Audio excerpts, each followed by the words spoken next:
Alright, how's it going, y'all? Today it's actually going to be a little bit different of a video because we're going to be talking about how to set up a Mac as an SMB server. Basically what this means is it allows you to easily share files across your entire network with other Macs or even Windows or Linux devices, all being able to grab files off of your Mac. This is great and it's really easy to be able to just go, oh hey, my laptop's upstairs, let me go in and SMB into it and grab a file I need.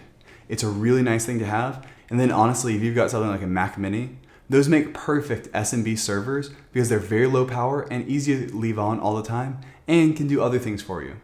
So you would always just leave that on and have it as a NAS essentially for your entire home, all while being a regular computer as well.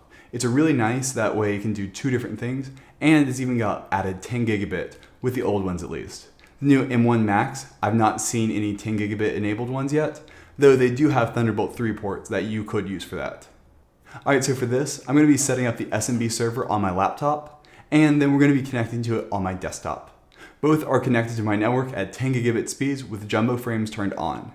And so we're going to go ahead and set this up. It's really easy to use, and then I'll show you how to connect to it. Alright, and so honestly, setting it up in some ways could not be easier. We're just going to go into Apple, System Preferences, and then we're going to go into this menu right here for sharing. So all we have to do then is enable file sharing right here. So we're just going to tick the box, and it's going to say, okay, you can access it at SMB and the current IP address of this. You could also do SMB:// Will's MacBook Pro -2.local. And now we can also see which folders we're sharing and who's got access to them. It automatically creates public folders, so Katie's public folder and my public folder.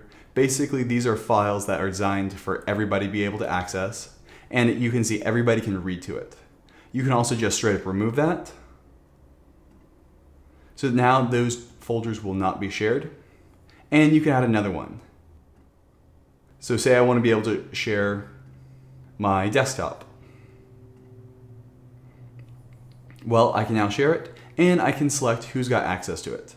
So for system administrators, I'll say that they can read and write to it. And then we'll also say everyone has no access to it, but we'll give users access to it, such as Katie, and we'll say that she's got the ability to read-write to it. And so the three different options are no access, read and write, read only, or write only. So write only is kind of like a Dropbox, though that is kind of annoying because then if a file gets corrupted or something, the person is not able to fix it. But if it's just needed to be uploaded, Dropbox is perfectly fine. And so now we've got these options. We can even go in here and click options. And this is where you can set up as a true SMB server that works with any device that works with SMB. And it does tell you this. It's basically the way that the password has to be stored on the server. I'm no expert on this, but I assume it's basically can't be stored in the encryption chip. It has to instead be stored somewhere else so that the SMB configuration can access the password to make sure it's correct. So I'm no expert in this, but this is an option for you. I would not be too worried about it, honestly, because overall it's a very secure. But still, if you are in a very specific environment that you need to make sure everything is as secure as possible, maybe you set up alternate accounts for everyone and store the SMB password like that. Then if that password gets compromised, it's not a big deal because it's a separate account than the admin accounts.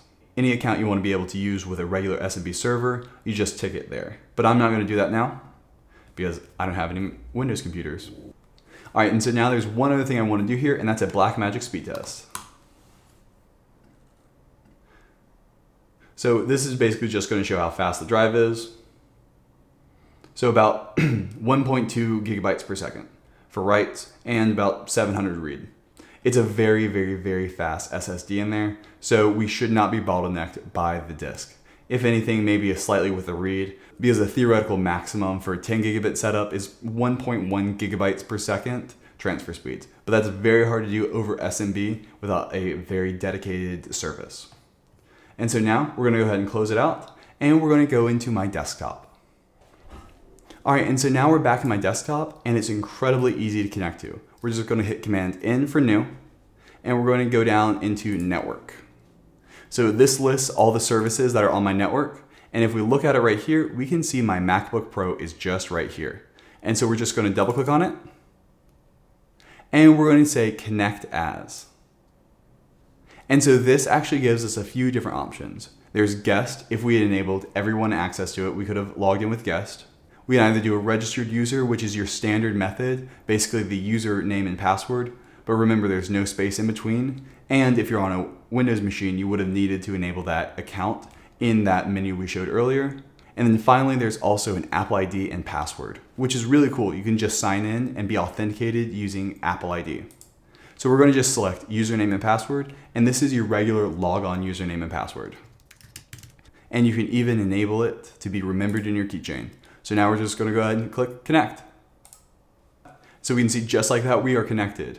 It's automatically out of that desktop shared folder that we created earlier, and as well as the hard drive, which was already there, and my user's home folder, which apparently is automatically shared. I did not enable this, but it automatically allowed it. And it essentially allows us to browse it just as if it was anything else. So for desktop, look right there, it is just as we found it.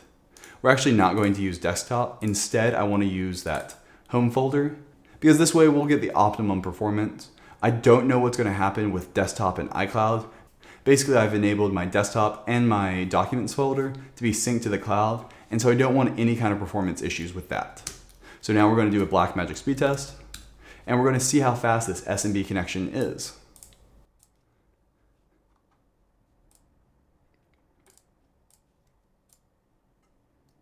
So it's pretty good. I mean, it's nothing compared to what it should be, but honestly, it's not bad for usability, especially given the fact that most people probably are not even going to be running a 10 gigabit setup. It shows that it's got the options here for it, and in a pinch, it's great to be able to transfer files this fast.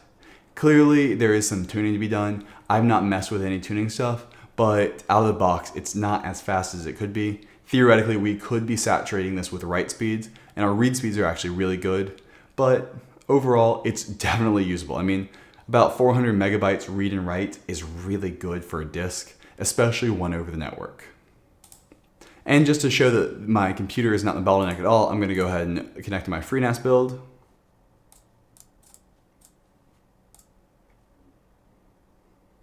Where I'm pretty easily getting 700 up and down, which is very, very, very nice to have. I have got it up to 900 before, but it does require a little bit of tuning and everything just working just right. But overall, it's very fast. So it's definitely not my computer. It's really probably just the MacBook Pro being a little bit slow, though I did test it on my more powerful desktop and did not see too much of a speed increase. All right, and now the last thing to do is we're just gonna go ahead and eject that disk. We can just go ahead, click it right here and click Command E to eject it.